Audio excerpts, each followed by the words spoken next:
You've heard of the Islamic dilemma, but what if that was only the beginning? Today, my guest David joins me to walk through 9 more Islamic dilemmas, new arguments from his book that challenge the coherence and truth claims of Islam, particularly relating to Allah's existence, in some surprising ways. Whether you're familiar with the original dilemma or this is your first time hearing about it, you won't want to miss this conversation. I wanted to start us off with the 3 attributes of Allah that these dilemmas hinge upon. In my book, The Death of Allah, which is just under 70 pages, I made it pretty simple so that everybody can look at these 3 attributes of Allah and be able to see how this model of God, this monad that Muslims believe in, falls apart. And these 3 main attributes are number one, that Allah is Tawhid, or absolute unity, right? There's no parts, there's no persons, there's no relationships. Allah is one person, one being, and that is it. And this doctrine of Tawhid is really important to Muslims, and they often brag about it in conversation with us Trinitarian Christians to say that they think theirs is more logical. My book shows why that's not the case. So number one attribute is Tawhid, or absolute unity. Allah is completely alone without any distinction at all or relationships. Number two is immutability, which means that Allah exists in a state where he is completely unchanging. Everything about him is unchanging. All of his most essential attributes never, ever change, which is a serious problem given the fact that he's by himself. And number three, pure actuality, which means he has no potentiality, a fancy way of saying that there's no type of imperfection in Allah. He exists in the most perfect state that he could, and he will look upon his own perfections as standards for what perfection is. So there's no way for him to gain perfections or to get better. Those are the 3 attributes, and they lead into all 10 dilemmas. Perfect. Yeah, that's interesting. So these sort of set us up. These are the things that, like you say, a lot of Muslims actually brag about Allah, but it turns out they're kind of almost Achilles' heels in a certain sense because they actually set them up for some big problems, which is the 9 other dilemmas that you go over in the book, in addition to the main Islamic dilemma. So, why don't you just quickly list out for us what are these other dilemmas that we haven't quite heard of before? Sure thing, yeah. Number one, this is one of my favorite ones. I put it as the first chapter for a reason because it's also super simple. Number one is the causal dilemma, as in causing. And that dilemma is questioning, could Allah create anything at all? And by the way, there's a question at the beginning of each chapter, and the question implies that no, he can't. So, dilemma number one, Allah could not create anything at all, which is followed by the fun number two dilemma, which is, would Allah create anything at all? And of course, the answer to that in my book is no, because it goes against his perfection of unity or aloneness. These are followed up by dilemma number three, the aesthetic dilemma. Anyone who watches my channel knows I care a lot about the aesthetic argument and the nature of beauty.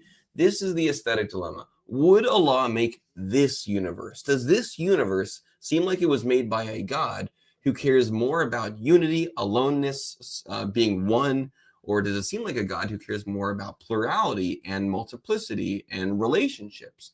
That's a pretty important question, and that's what dilemma number three asks and proposes, that Allah would not make this kind of universe, and we have this kind of universe, therefore Allah did not make it. Dilemmas 4 and 5 are combined together in one chapter on the miracles dilemma, the impossibility of miracles. So dilemma number 4 is really fun. Basically, what this one is saying here is this: Allah is not loving eternally, but in order for any model of God to do a miracle without changing, that God would have to be loving. Because a miracle is something done by a God to show some sort of favor or love for another entity, transcending the laws of nature to show specific love for someone or something. Well, here's the issue: Allah is not loving anything before creation, so he can't start loving something after creation. And since love, or at least being well disposed, is part of a miracle, Allah can't do it. So there's no way that he can be loving enough to do a miracle. But also, the other part of this one is dilemma number 5. In order for you to do a miracle, you have to be essentially interactive. A miracle, after all, is an act of interaction with the natural world. It's an act of interaction with a person or a thing. Well, if Allah is not eternally interactive, then the miracles that we would expect Allah to do, since the Quran says he does it, they'd be impossible. Because now he went from being non-interactive prior to creation, and now he becomes interactive after creation. But that would violate his immutability. So those number 4 and 5 are part of the miracle paradoxes or miracle dilemmas that make Allah nonsensical. But wait, there's more, or perhaps in Allah's case, less, because dilemma number 6 and 7, the epistemology dilemmas or the knowing dilemmas. So these ones are really asking, would Allah ever want to be known? Like, in any sense at all. The first one of these ones, dilemma number 6, is specifically saying this. It's the paradox of self-revelation. So Allah would never ever want to reveal himself, or more specifically, he could not reveal himself. Why? Because revelation, like the Quran, special revelation, it implies a type of relationship, a nature of revealingness or expression.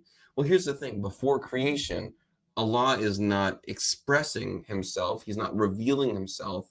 He's not making himself known to another. So the notion of special revelation contradicts, well, Allah, right? So the very existence of the Quran contradicts Allah, because Allah would have had to express himself to another person in a personal way prior to creation, which he doesn't do. That's dilemma number 6. And dilemma number 7 develops that a bit further. This is the paradox of intelligibility. So let's go outside of special revelation, like the Quran. And now we go into the cosmos more broadly, and then like the Quran included. So the question is this. If Allah were to make a universe that is intelligible, that means that is orderly and understandable and points to him, well, that would mean that Allah prior to creation saw that it was a good thing to make oneself known and to be known by another person or persons. Well, here's the issue. Allah is alone, all right? That's like the whole Muslim thing. Allah is alone. And Allah only sees the most perfect state of being in himself. So would Allah ever make a universe in which he could or would make himself known to his creation? Well, no, because he doesn't see self-expression or relationship of expression with another person. He doesn't see that as good or beneficial or, in any way perfect. So he wouldn't make a universe in which he makes himself known through the cosmos or through special revelation like the Quran. So sorry, Muslims, but with dilemma number 6 and dilemma number 7, you shouldn't even expect that you would know Allah or anything about Allah, which is kind of a bad thing, since you should probably want to know a little bit about your God if you're going to believe in it. Now, dilemma number 8 and dilemma number 9 are the omniscience dilemmas, which explain how Allah cannot be the perfect omniscient God that Muslims claim he is. And so dilemma number 8 develops this by calling it the ignorance of being known. Allah doesn't know what it's like to be known eternally. Allah, actually, his knowledge is really contingent on his creation and the universe, right? And so since Muslims hold to a strong view of immutability, including on Allah's knowledge, a perfect being like Allah should know what it's like to be known. Well, here's the issue. Was Allah being known by another person personally prior to creation? Well, no. That means also after creation, Allah is not being known, and that's kind of an issue, right? Allah has an imperfect omniscience, which is bad when Muslims say that he's supposed to be a perfect being. He's lacking pretty basic knowledge that a perfect personal being should have. And this goes into dilemma number 9 as well, the ignorance of love. Not only does he not know what it's like to be known by another, but he also doesn't know what it's like to love another actively in an actualized way. And he also doesn't know what it's like to be loved by another, right? Well, you would think a perfectly good, maximally perfect being with a will would know what it's like to love and be loved. But here's the issue. Allah doesn't know that. He has an imperfect omniscience for a being that's supposed to be maximally great. It's pretty upsetting. And that only leads us to the most well-known modern Islamic dilemma, which is dilemma number 10, the Quranic Islamic dilemma, which we all know and love, that Allah's speech cannot be corrupted, and the Torah and the Gospel, the Injil, are called speech, according to the Tafsir, the Hadith, and the Quran. Therefore, since Allah's attribute of speech theologically cannot be corrupted or overcome, then the Torah and the Injil cannot be overcome or lost or corrupted because they're his attribute of speech. And an attribute of Allah cannot be overcome or lost or edited or manipulated by human beings. Therefore, the Torah and the Injil cannot be lost, cannot be corrupted, cannot be edited, cannot be mixed with anything else. And therefore, a Muslim must judge by the Torah and the gospel. And those are the 10 dilemmas. Yeah, it's interesting to see that there's actually a lot more problems in Islam than just the chronic Islamic dilemma, although, of course, that's a very central piece of Christian apologetics against Islam at the moment. It's And for true. good reason, of course, because it is one of the things that pops into your head first when you're thinking about Islam. You're thinking, well, hold on, the Bible is supposedly prior revelation, but it contradicts what I'm reading here. I don't understand what I'm looking at. Even Yeah. if you don't know all the verses to back up the argument, you have this air of confusion about you because you're like, this Muhammad guy claims to be coming after all the other prophets, and yet he's contradicting them. How is he linking up? It seems very weird. It's like tacking it on at the very end, finishing a Picasso with a Crayola crayon or something, and say, "Oh, look, it's the original artist." It's like, I don't see it, man. I Probably don't see it. not. And Yeah. so that's a fascinating one. That's the one that you do go into in the book. So if people are interested in learning about it, or they haven't heard about it, or they want to go even more in depth, they can purchase The Death of Allah on Amazon. But That's good. let's actually go just a little bit deeper on a few of these. We won't go through every single one super in depth, but let's just kind of get some quick analysis of each of these. You start off with number 1 and 2. It sounds surprising, could Allah create anything at all? It sounds kind of weird. Isn't he supposed to be God? Sure. Couldn't God? Why couldn't he create anything at all? Maybe an easy way to understand this for people, these first two ones anyway, is by comparing it to the God of Christianity. Sometimes we get a better grasp of something by comparing it. Why is it that you think the God of Christianity is able to create things, but Allah somehow can't? And not only can't he, but he wouldn't. Great question. And then so the reason I made these the first two dilemmas of the book is I really do think these two by themselves are simple and really gripping. So again, number one was the first causal dilemma. And what this one states is that Allah could not create a universe, or actually he could not create anything, which is funny because one of his essential attributes, according to like 90% of Muslims, is that of creator. So this actually has like a second layer of dilemma in it. Most of these dilemmas do have like a second layer. So technically, this actually is more like 20 to 30 dilemmas if you think about it deeply, but we'll ignore that for now.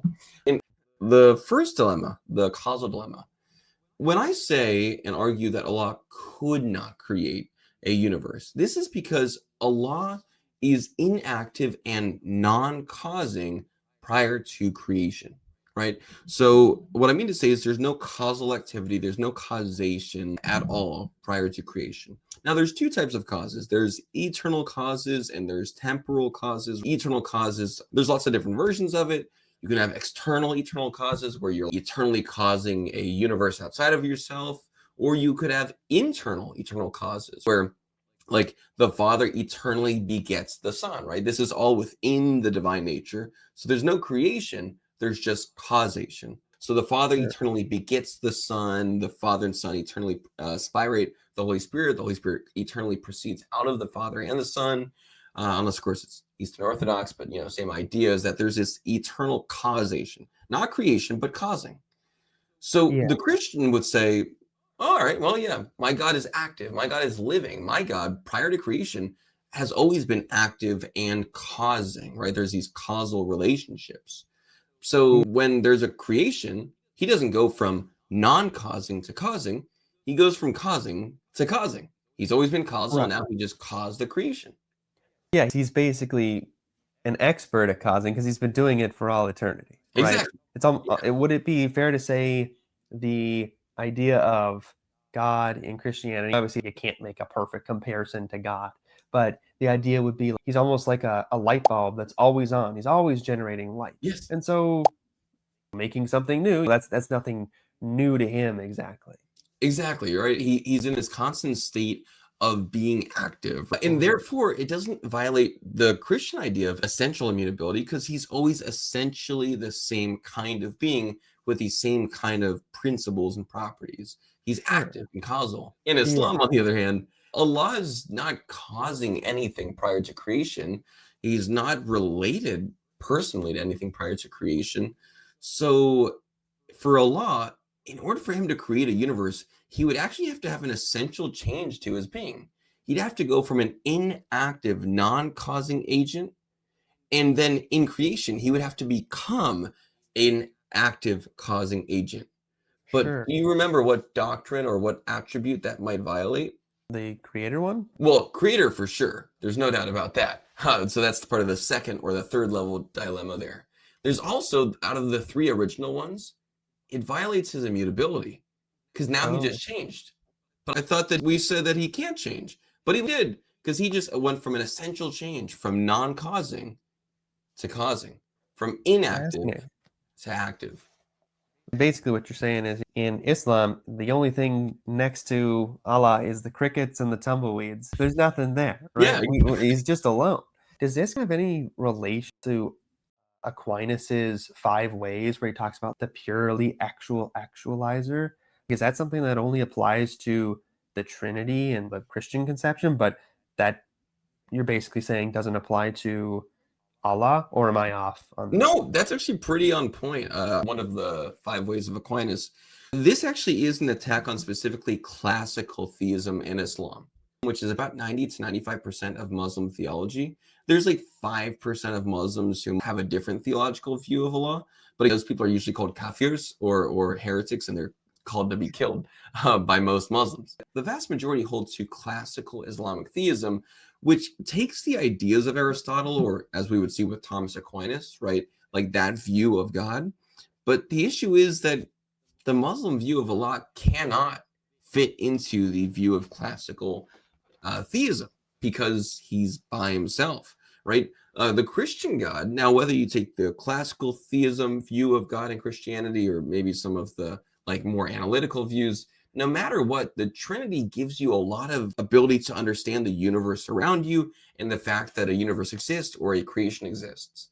But for Islam, even if they left out the Thomas Aquinas approach, the classical theism view, they still wouldn't be able to do this because Allah being alone is a really, really, really serious issue. Really Hmm. serious. Yeah, absolutely. Now, I'm really curious about the aesthetic dilemma because Sure. you said something about what we observe in the universe. And I Mhm. personally am very drawn to arguments like that, where we can ask a person, hey, look at this observation about the universe. Do you agree? Yeah, I agree with that. And then we kind of find the hypothesis that fits that best. It's kind of how we argue for God a lot of the time, right? Oh, Oh, yeah. there's morality. Oh, there's design. Oh, there's this and that. You know this, you've seen it. And so this matches up with this hypothesis. Give us just a skim over of why Allah doesn't actually fit what we're observing here. Oh, yeah. This argument, which you just stated pretty accurately, is called an inference to the best explanation argument. And it becomes like a logical dilemma afterwards. But let me just start with this. Usually we frame this as inference to the best explanation. What explanation would best be able to explain everything else that we see in the universe? So when we look at this universe, we see that there's order of the laws of physics and all these different kinds of laws and all these different kind of constants in relationship together. We see that there's all these different types of like eight types of existence, right? So there's rational creatures like human beings, and I guess you could go further and say like angels or demons. And then there's things like non-rational living beings, various types of animals, and then you go to like vegetative states, so plants as well, and then amoebas, and there's all these different kinds of things all in relationship together. So when you look at the universe, you see this wonderful symphony of plurality and diversity all in one universe. Literally, the universe is the verse. It means many or plurality. Uni in one. So the universe is literally the many in one. So Now, when hold I'm on. looking, Before you go any further, I'm a little wary here because it sounds like you're going liberal on me and you're telling me that diversity is our strength. I would As say Christians, you're saying diversity is our strength with regard to the universe's creation. All this, exactly. it's like a cornucopia, this spilling forth of all sorts of diversity and all this amazing stuff. And then you were about to tell us why that doesn't comport with Allah, but it actually makes sense with Yahweh. Tell us about that. Yeah. Oh yeah. So let me go back to some of those attributes that we talked about before. So that whole pure actuality thing, where Yeah. we say that there's no imperfections in Allah. Allah is the most perfect state of being. His state of existence is the most perfect state. And as Muslims and Christians would agree, all perfections pre-exist in God, right? Which means whatever things are the most perfect form, there's something about that perfect or that really good thing that pre-exist in God, because God is the source of all perfections, all goods, and all standards for that. Right. So God, and Muslims agree with this. They would say, yes, all perfections we see in the universe agree. And if you actually look at Islamic theology and philosophy, they would agree that beauty, something we observe in the universe, beauty is typified or exemplified by harmony, order, and balance. Different things are being related together in just a perfect way. Here's the issue. Muslims are saying that aesthetic perfections, beauty, pre-exist in Allah. But the Islamic philosophers admit that beauty includes the successful relationship between multiple elements, the successful relating of different things. That's why a lot of their philosophers would say harmony and order and balance, these successful relating of things together, is the core of beauty. Well, here's the issue. This actually goes even further. Quran 54:49 and 27:88 even affirms unity of humans and all of creation in good order and relationship is something Allah sees as beautiful. Sahih al-Bukhari 32:45, the perfect state of humanity in Jannah will be a unity of persons as if they are a single man. So this unity of persons is the perfect state desired in Jannah, in heaven.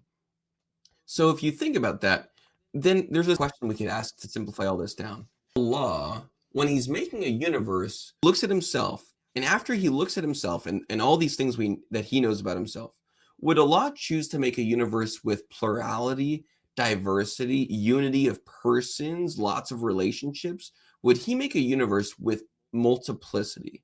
Or would he make a creation that would just be one thing by itself?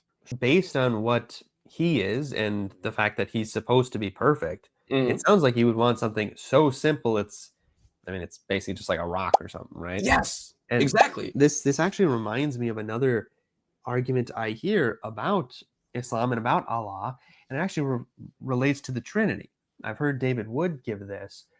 It has to do with like the fact that in the Quran, if anybody's ever read the Quran, you'll notice Allah refers to himself as we a We, lot. There's yeah, tons of that. And you're kind of like, what? Like he's supposed to be the non-Trinitarian God, and he's always talking of himself as we. But you read the Bible, and you find very few instances where God is calling himself we, usually because it's one person talking at a time, of course. sure. But even so, it's just kind of like this weird, like, whoa, what's going on there? And David Wood recommends asking Muslims, well, hold on, why is that? He says that oftentimes they'll give the answer that, well, it's the plural of majesty. That's right. It makes Yeah. it more majestic to say something like that. And it's like, okay, cool. But if you're saying, even in just some symbolic way, that plurality or It's some more sort of majestic. plural unity is better than singular unity, right? You're not even uniting anything. It's just one thing, period. If you're actually saying that, then which is better? To be symbolically a plural unity or to be actually a plural unity? So you're saying in this same way, Yeah. that's true of whoever this God, this capital G God, this general God is, whoever he probably does have some sort of plural unity aspect, but also that also fits with the creation that we see. That has a Yes. plural unity to it. Is that right? Of course, that's the exact argument. That's excellent. That's another example of that. And that's actually the cool thing about most of these dilemmas. Each of the dilemmas I've developed, you can actually spread even further depending on if you go based off just the Quran, which I quoted a couple of it for this dilemma, and Islamic philosophy, Islamic theology, the universe around us. This dilemma actually is far reaching when it comes to aesthetics. So you're exactly right. Allah, if he was looking at himself, which Islamic theology says he does look at himself to think of which perfections he wants to put in the universe, then Allah does not have any perfections related to plurality, multiplicity, diversity, unity of persons. So he would never make a universe with lots of things related together. He would never do that. Now, the big question the Muslim would ask is, oh, yeah, well, what about your God? And of course, we would say, our God exists as a unity of persons in relationship together. And yet these relationships are not clearly symmetrical relationships. The Father begets the Son does not beget the Father. The Son experiences eternally having been begotten. The Father begets the Son is begotten of the Father and Son then have an even more unique relationship in which they themselves come together to spirate out the Holy Spirit. And the Holy Spirit experiences this unique state of being spirated, proceeding out from the Father and the Son. So what we see is not only just a unity of persons within the one divine nature, but also this beautiful diversity of types of relationships. So now let me ask you, in our universe, is there like plurality of different types of relationships between the various creatures and beings in the universe? Oh, absolutely, for sure. Right? There's romantic ones between man and woman amongst humans, and of course amongst the animals too. There's also, as C.S. Lewis talks about, a man to his beast. We have these animals we care for and that we care about, and they have a type of relationship even to us. Plants that we care for, even if it's for nutrients or whatever else. We have relationships with non-living things, right? We'll carve rocks and we'll make statues out of them. Humans have diverse relationships with creation, and also even in creation there's these diverse interplays between laws of physics and then how that goes into biology. What we see is diversity of these types of relations, which makes way more sense if the God who made this universe existed with types of diverse relations within the one divine nature. It Wow, makes that is no sense fascinating. with Allah. Yeah, for sure. Really sounds almost intuitive. It's a little complex, but it is intuitive in some sense because you're right. The beauty of the universe comes in part because of its complexity. It's not black and white movie or something like that. No, no, there's colors, there's relationships, there's diversity of all sorts of things, and so it's very interesting. I'm not a fan of leftism, but I guess this is one place where I will admit diversity is in fact our strength. Yeah, you will Um, never hear me saying that again. That's all right. yeah. So, did you want to go over 4 and 5, or should we save that for the book? We'll save 4 and 5 for the book. I think the Okay. impossibility of miracles is also an argument that I made by myself, just like the aesthetic one I've developed. But I think people will Wow. be quite interested to see how Allah cannot make miracles happen. Wow. It's interesting. So I Well, think it's a good teaser for sure, and I think people are probably going to recognize you're already spitting some really awesome stuff out at us right now. How much is the book, by the way, or do you I want to believe tell? the book is $8 for the paperback. I think it's 4.99 for the electronic. Perfect. That's very accessible, and like you said, it's very thin. You're not investing a whole year Yeah. to read something. You can read Yeah. that pretty quickly, so that's good, and you'd be absolutely equipped with tons of arguments you can bring to your Muslim friends. So that's Yes. actually very fascinating. By the way, just so you know, this is actually like a weird bit of info. And also, I just looked at one of the little dilemma chapters would be about 8 pages, right? So it's like each dilemma chapter is pretty small. But just so you know, this also just works against like Unitarians in general. So I actually use this when I take my students out to evangelize to the Jehovah's Witnesses in our town. Um, I actually use some of these arguments against the Jehovah's Witnesses too, because they believe in a Unitarian God, and they also didn't know how to respond. So I know it says the death of Allah, but if you also really understand and really learn these arguments, you'd actually be surprised to realize that this goes with just Unitarianism in general. And it Wow. offers a really strong critique of Unitarian theology more broadly. Wow, that is really cool, and I'm glad you brought that up because you're right. This actually has a lot more diverse application than one might even think. Yeah. And I tested it out and it worked. I presented like 3 of these on Reason to Answer stream. Not a single Muslim could give a single response to any of the dilemmas. That is very impressive. We'll have to also check that out. Yeah. Okay, let's move on then to these next ones, 6 and 7, these Yes. ideas of revelation? Would Allah even be a God that wants to be known? Yes. That is a very central question to, I mean, frankly, I would say both religions, although especially Christianity and Judaism. Yeah. Our God really wants to be known. He wants us to enjoy Him, to partake in Him, to have communion with Him, to share in the delight of knowing Him on a personal level. So much so, in Christianity, He literally comes down and becomes a man to Yeah. see us face to face, right? That's a God who's in pursuit of relationship with us, not necessarily because He needs us, but because He just wants to pour out into other people. Hmm. And that's something He wants us to reflect as well as Christians. That's And right. so it sounds like you're saying, even though allegedly there's this Quran, this special revelation that's been brought down by Allah, you're saying that actually kind of doesn't really fit with the characterization of Allah within the Exactly. Quran. Tell No, us not a how. chance. Like at all, right? Whether you go with the just pure special revelation chronic part here, or if you go with dilemma number 7, so that's just the general, general revelation, it actually doesn't matter. Any type of self-revelation or wanting to be known makes no sense. So I'll go with dilemma number 6, just to explain that one a bit. It's the paradox of self-revelation.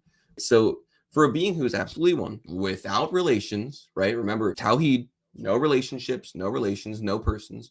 For a being who is absolutely one, without relations, and unchanging, any act of self revelation, verbal, relational revelation, anything at all that reveals himself implies precisely what Tawhid forbids, which is internal distinction, self expression, and relational intention. I'll simplify it like this.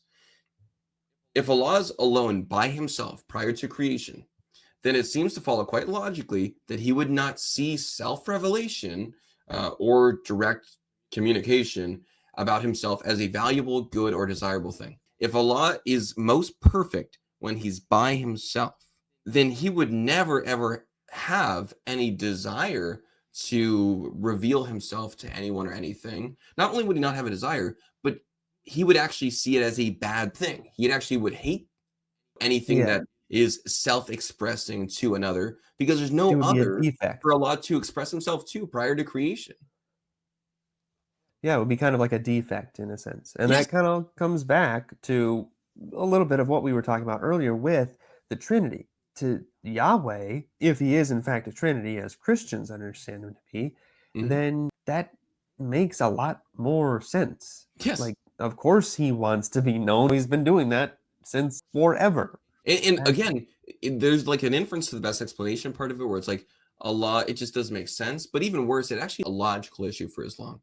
Because remember, they said that Allah has no changes, he's immutable, and he exists in the most perfect state, and he sees himself as existing in the most perfect state. So here's like part one of the dilemma for number 6. Special revelation, the Quran, implies change and relations. So if Allah genuine, let's just say like the Muslims actually believe what the Quran says, right? Where the Quran says Allah is revealing himself. If Allah genuinely wills to reveal himself through the Quran, then he has turned his will outward. He's changed his will so it expresses himself outward, moving from self-contained isolation to being communicative, to trying to express himself. But here's the issue: that's a real change. He went from self-expressing only. He went from silence, not communicating anything, to speech. Right from like hiding everything to now manifesting himself in creation through the Quran, which is one of his attributes. So this actually like destroys if they say Allah really did reveal himself through the Quran, which is what the Quran says.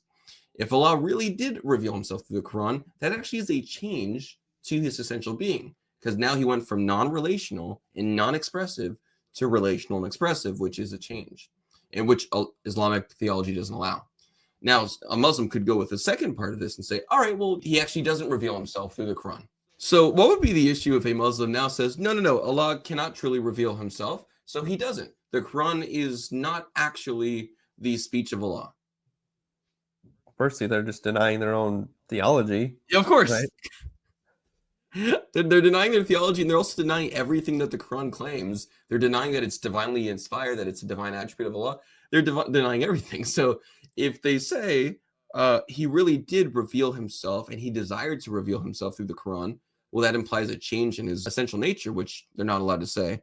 If they say he did not will to reveal himself through the Quran, and so he didn't do it, and that means the Quran's not really divine revelation. And so no matter where they go, Islam is false. Interesting. Yeah, that is quite the dilemma. And so you can see the knowability of Allah paints a big problem with special revelation. It also has a problem in general revelation, which is the design of the universe as well. Yeah. And it gets worse, by the way, with dilemma number 7, which is still part of this revelation dilemma. But again, the Quran claims in chapter 2, verse 164, and chapter 3, 190 and 191, it says that the world is filled with ayats, right? Signs that reveal Allah's wisdom, power, and glory. So to make creation a network of intelligible signs, right? Like he actually wants the creation to be something that somebody else could understand. It means that he would actually have to design creation for comprehension. So he has to actually will that he be known. He has to actually will being known. So the first part was the self-revelation part. Like Allah could not choose to reveal, but even if Allah did make a universe, he would not will being known.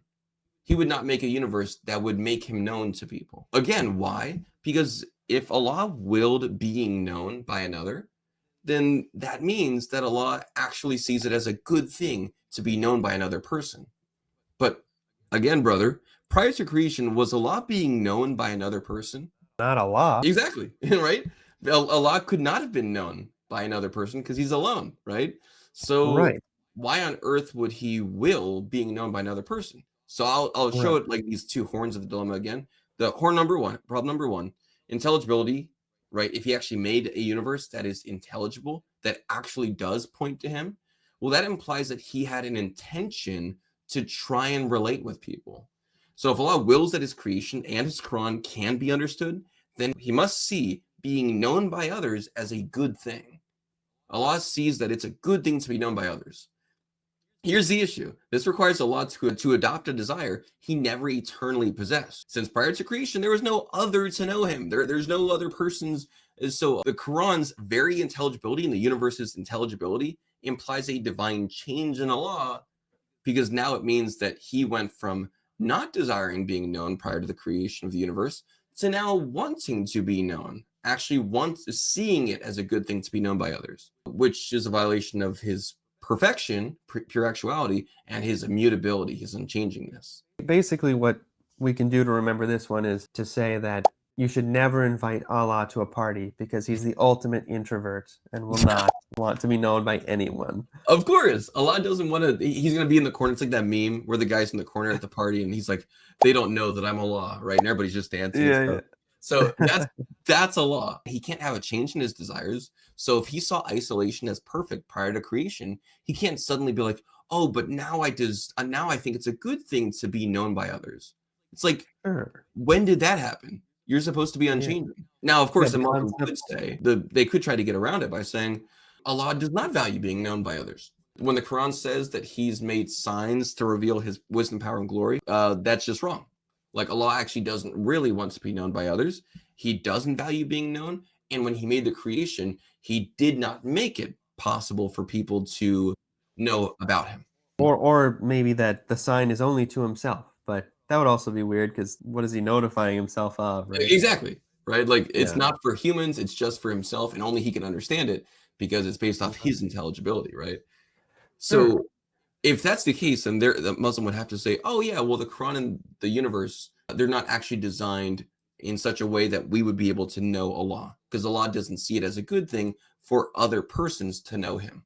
And Allah's will is Yeah. always accomplished. So Allah wills that others not know him because he sees it as a perfect thing to not be known by another person because he was never being known by another person prior to creation. Yeah. So he sees it as the best way to be. So now the Muslim has to go from originally arguing, oh, the universe is full and the Quran is full. These are all ways of Allah showing us how he is and who he is. But that leads again to an issue with theology. Interesting. And that sounds almost like dilemma number 8 as well, right? Mhm. Yes, Yeah. actually, it flows quite naturally. Of course, there is a distinction here. Now, dilemma 8 and dilemma 9 go into omniscience. So now, instead of it being about dilemmas 6 and 7, which deal with intelligibility by humans and will, Like Allah could not will himself to be known, and he would not will himself to be known. So the could and would is a big part of a lot of this. But dilemma 8 and 9, now the imperfect omniscience. So this one changes it a bit. Instead of a could and a would, now we actually are just saying that Allah straight up is dumb. So he's dopey. He's goofy. He just doesn't have the omniscience that a maximally great, perfect being should have. Because what kind of knowledge, if you had to guess, do you think the triune God does have, like personal knowledge, that the God of Islam does not? There's probably a few. You're probably going to be talking about love and community and things like that, right? Yeah, I definitely am going there. That's exactly right.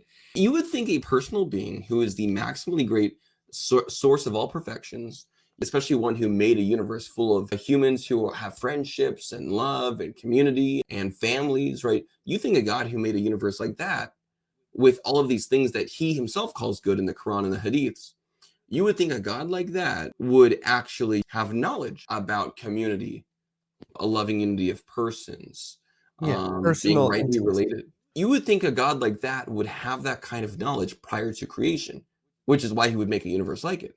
Here's the issue.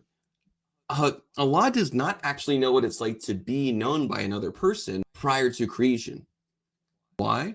Because he's alone. He's alone. Right. He does not know what it's like to be known by another person or to know another person prior to creation. So, of course, if a Muslim says, well, Allah gains knowledge from creation, once he makes the universe, then he starts to learn what it's like to know and be known by another person or persons. Well, that means that he's changed. It actually violates his immutability and his pure actuality because now there was a perfection that he lacked. Now, let me actually push back with a few criticisms, a few kind of things that are just sort of popping into my mind as I'm thinking about this. And maybe some Muslims or other Unitarians are sort of thinking the same thing. Mhm. First, I have heard Muslims respond to similar arguments by saying Allah knows this ahead of time. So maybe it's like sure, without time, before he's created time, he kind of knows stuff ahead of time, whatever that even means, right? He can sort of look forward and he understands what love is because he loves his future creation. He knows his future creation. Although I'm starting to suspect that the problem with that is that it's not essential, There right? you go. He That's exactly right. depends on something outside of himself. So maybe that is true. Maybe sure, okay, he can love something in the future. He can know something in the future. Absolutely. Yeah. But he needs to make that in the future in order for him to have it, which Yeah. makes it unessential. So that's the actual critique. Again, when I talk about immutability, remember that I actually qualify it even more kindly than some people do, where they just say total immutability. I actually focus on essential immutability. Like Oh, his essence, his essential attributes cannot change. The issue is even with my nicer version of immutability, even then it still fails because what he is essentially, as in per se by himself, independent of creation and of the future, which is part of creation, independent of that, he should have these things. The issue is that he doesn't. And when a Muslim does try to say, well, he looks into the future, that means that his knowledge is dependent on his creation. But again, Islamic theology doesn't allow you to say that his knowledge is dependent on his future creation, because that means that an essential attribute of Allah is dependent or contingent. But if you say that Allah or any attribute of Allah is contingent on creation, then that means that he's not actually fully necessary. He's actually partially contingent, which is really bad because that means he depends on his creation, which doesn't exist yet, for him to actualize a quality, which means he's actually not pure act. wow. Yeah, that is a big problem. So Now, it's actually not let's just one problem, but actually, that's a good point you said that. It makes him contingent, therefore dependent. It also means that all these other things in the future are technically necessary. So now no longer is he just contingent, but these things in the future are necessary. They must exist for Allah to have these perfections. They would violate his pure actuality and his immutability. So yeah, there's actually like a lot of mini dilemmas in that dilemma. That's interesting. Now, here's another criticism. You're talking about this idea of omniscience. He knows everything. But can't we say this about all sorts of other things? For Okay. example, okay, sure. Allah doesn't know about personal intimacy. Mhm. Okay, sure. He doesn't know about love, which is sort of an extension of that. But yeah, he doesn't understand these sorts of things unless he gets a creation that he can do that with. But what about other things that could apply to, say, the Trinity, for example?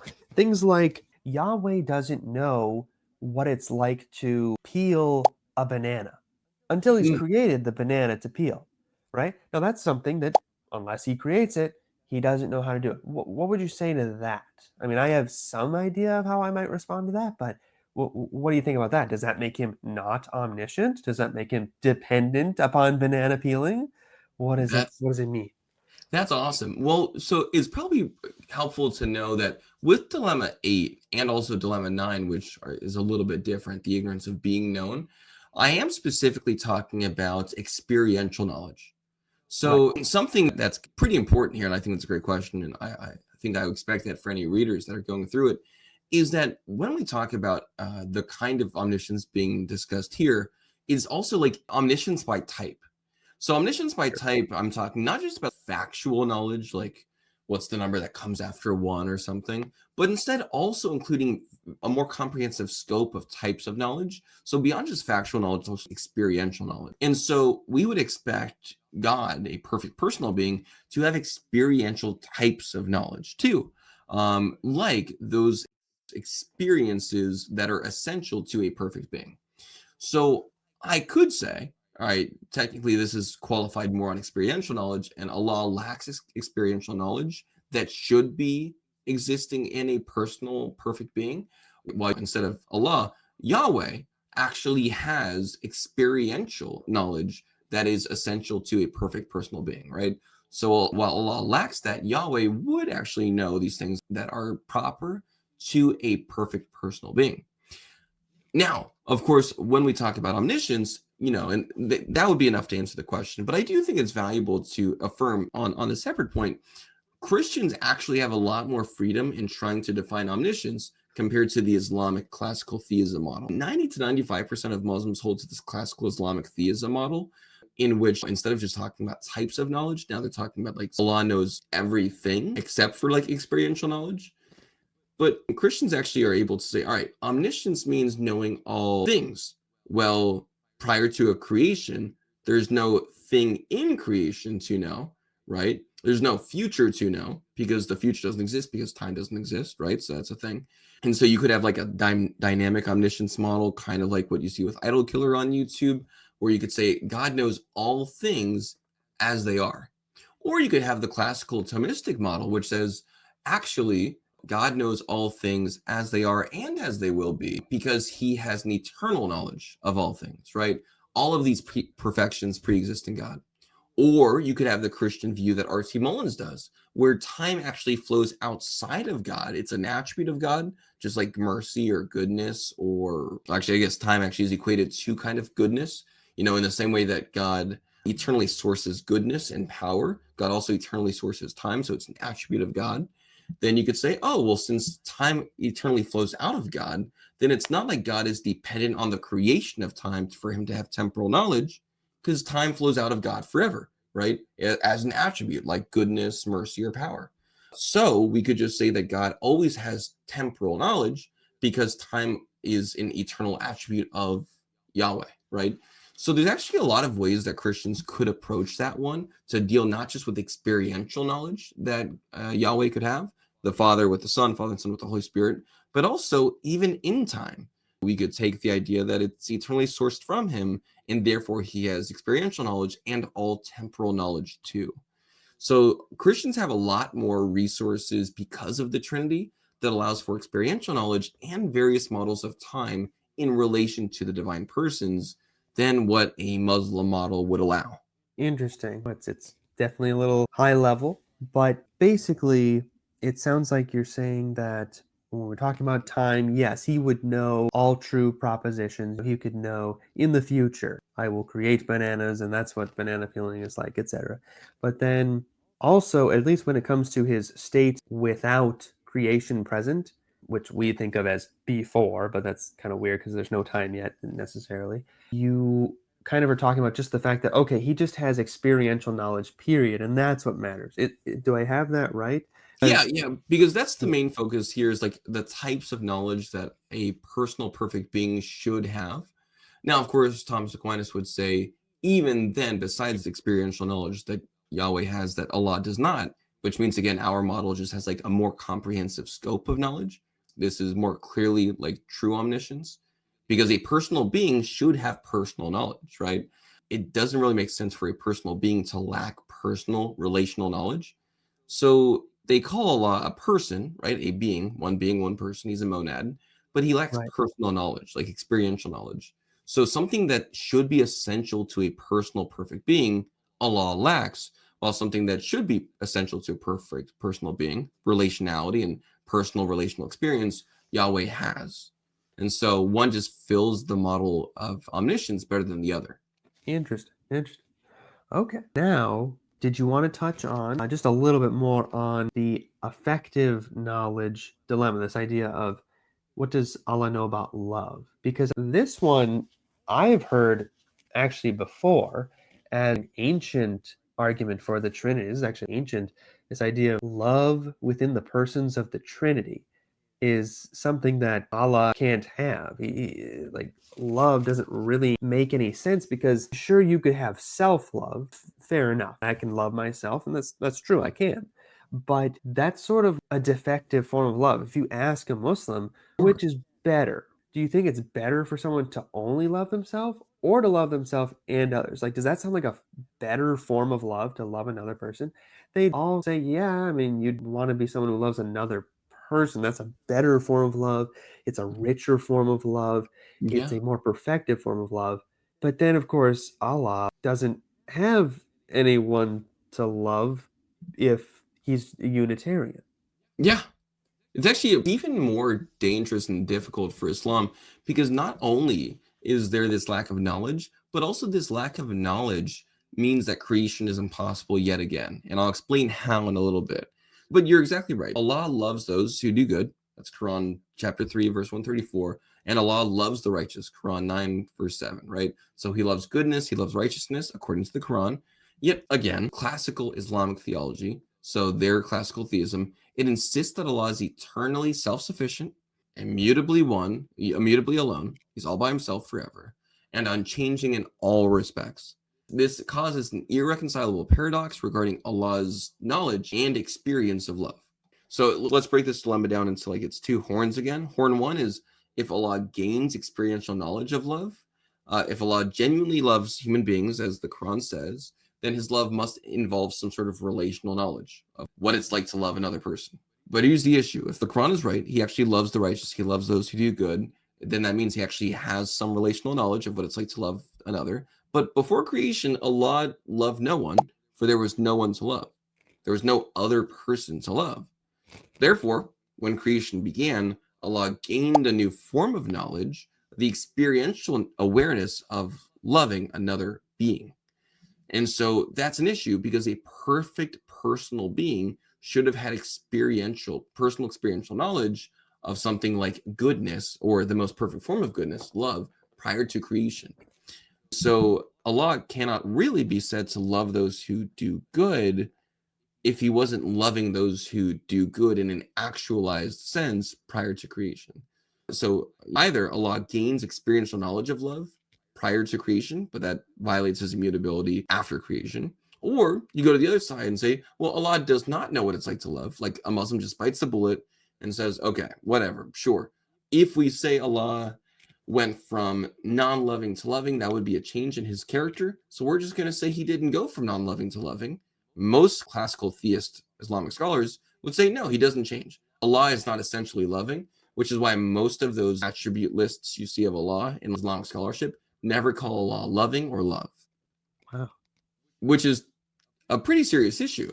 If Allah cannot experience what it's like to love, if it's just not a thing that exists in him, then his knowledge is conceptually incomplete, and it gets a little worse, actually.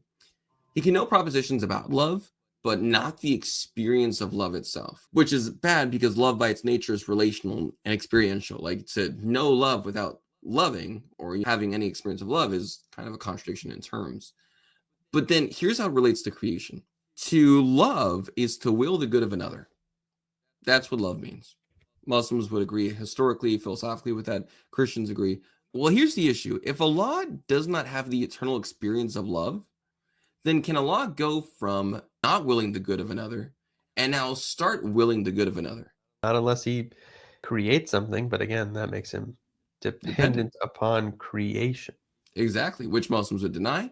And they also say he cannot change. So a Muslim, if they're being theologically consistent, would have to say that Allah does not will the good of another ever. Because that's what love is. It's willing the good of another. But if Allah cannot will the good of another, then there's like a lot of other issues that come about from this.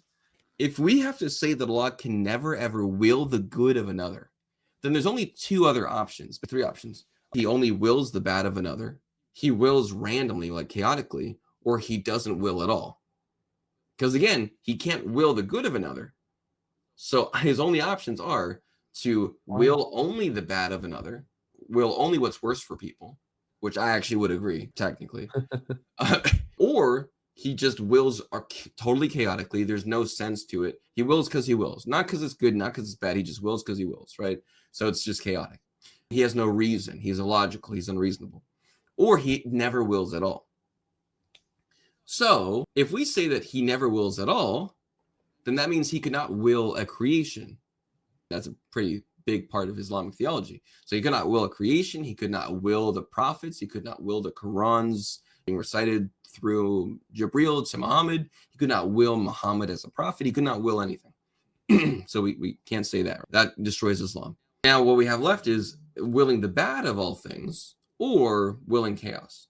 So if Allah wills only the bad of another, well, that does seem to contradict the Quran, which says that he actually loves those who do good and loves righteousness. So now all we have to do is say that Allah wills not good or evil, but just chaotic. He just wills. But besides the fact that this means that Allah just like has no reason for what he does, he just does stuff. Good and evil are just like illusory descriptions we made up. There's no such thing as a difference because all things that happen are just things that Allah wills.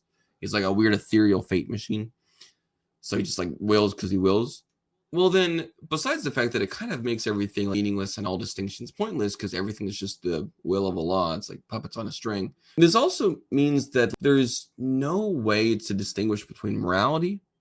There's no way to distinguish between right or wrong, true or false, likely or unlikely, probable, improbable, because it's all just the chaotic will of Allah. So it kind of just makes knowledge and meaning impossible. He just wills because he wills. So how do you know if Allah exists? I don't know. It could be any other random chaotic fate machine god, right? There's no way to know because it's all just random chaos. As a matter of fact, a god who wills completely randomly and arbitrarily with no intention for good or evil is no different than just a chaotic atheistic universe. Right. Wow. So again, there's no options out of this. Yeah, that's very profound. And it kind of leaves you with sort of a lack of hope because this purely Unitarian God, it sounds very alluring at first. I mean, I've definitely been troubled before about the Trinity, thinking like, does that make sense? It's a little more complexity. Wouldn't it make sense for him to be singular? Wouldn't that make more sense? And yet, when you really dig into it, it turns out there's actually more problems with a Unitarian God than a multi-personal God. It's true. So You that can is use this with a lot absolutely of people. incredible. Yeah, well, check out the book, The Death of Allah. You can learn so much more, including the ones we didn't cover today, Dilemmas 5 and 6. This was such a fascinating discussion, learning about the problems with Unitarian gods from David Suarez. If you enjoyed this conversation, don't forget to like, subscribe, and share. And as always, keep seeking truth from womb to tomb.